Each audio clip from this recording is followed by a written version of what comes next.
Alright, so somebody tell me when the pain is supposed to stop, because for weeks now, My Hero Academia has been pure pain. And that has yet to change.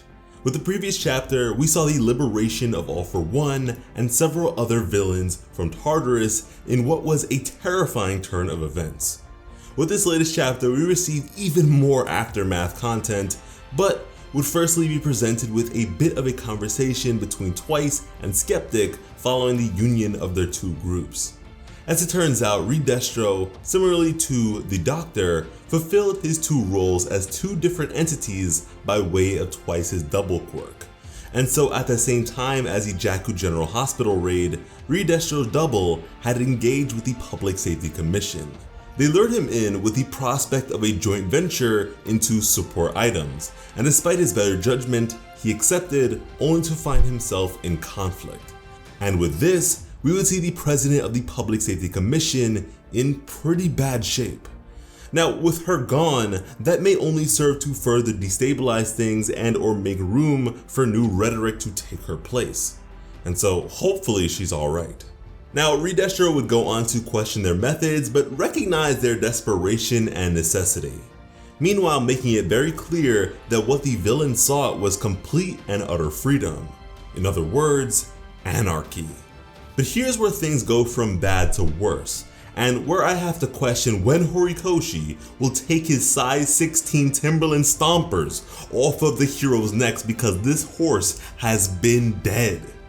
Prisons across the country would be liberated one after another only 6 hours after the fall of Tartarus.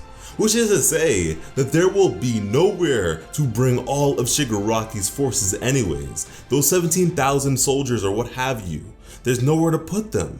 Forget hero versus villain. This is the collapse of a whole government and country. If they don't call in help from overseas, then either their foreign policy is worse than their quirk laws, or they want to be taken over.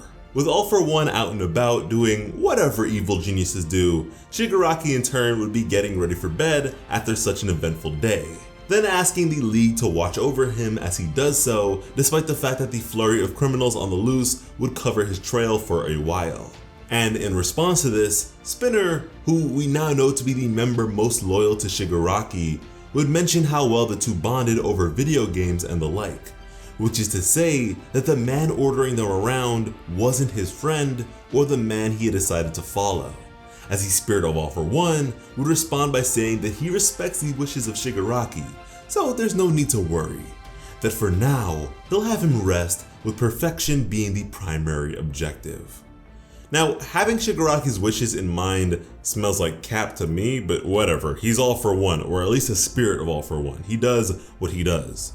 2 days after all this, Bakugo would finally open his eyes, feeling a sharp pain as he would clutch onto his lower abdomen, as some of his classmates would enter the room, happy to see that he was alright. Apparently, they were in Central Hospital, and Bakugo was believed to be in the most critical state of all, as he had a hole in his stomach, which is why he was clutching onto it. And you know, after everything, I can't say that I'm entirely comfortable being in a hospital again. And also, that whole piercing of the stomach thing definitely reminds me of All Might's injury.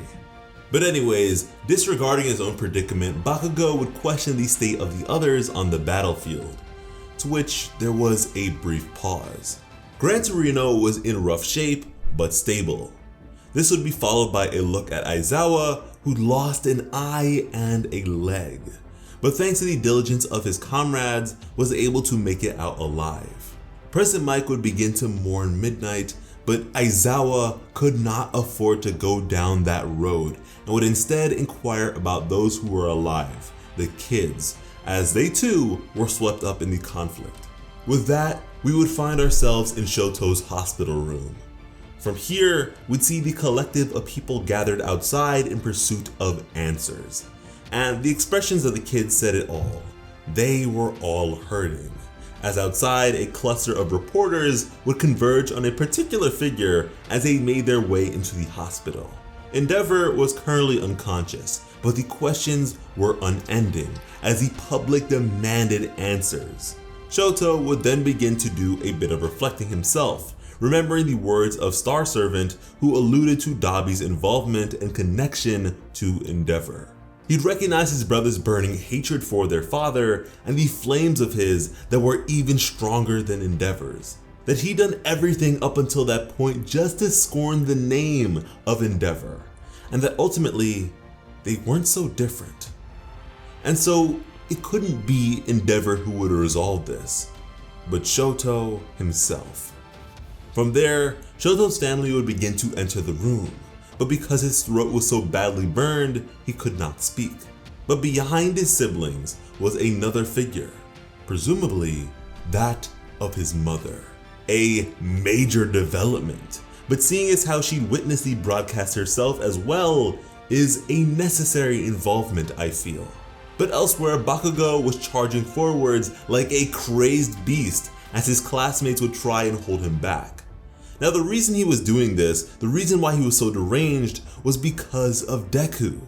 Because as it turns out, DEKU is the only one who hasn't displayed any signs of waking up. And that was a chapter.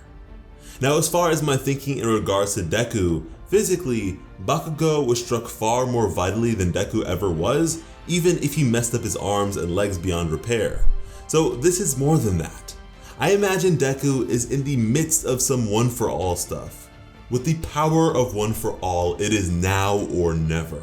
And in regards to their parallels as successors, he is sleeping just the same as Shigaraki. And at that, I am definitely looking forward to seeing his growth with the power and in the world of One for All. And at that, I am also expecting a whole lot of deposition and questions to be answered in the world of One for All by the predecessors. So I'll tell you right now, you should be subscribed to the channel with notifications on, because there is no better channel to go through all that with. And if you are interested in sharing even more anime and manga experiences with us, we have a ton of exclusive content over on Patreon that you won't want to miss. Because when it comes to bringing you some of the best My Hero Academia content on the platform, Plot Armor has you covered. As always, I am Slice of Otaku. Thank you all so much for watching and have an awesome day. I love you.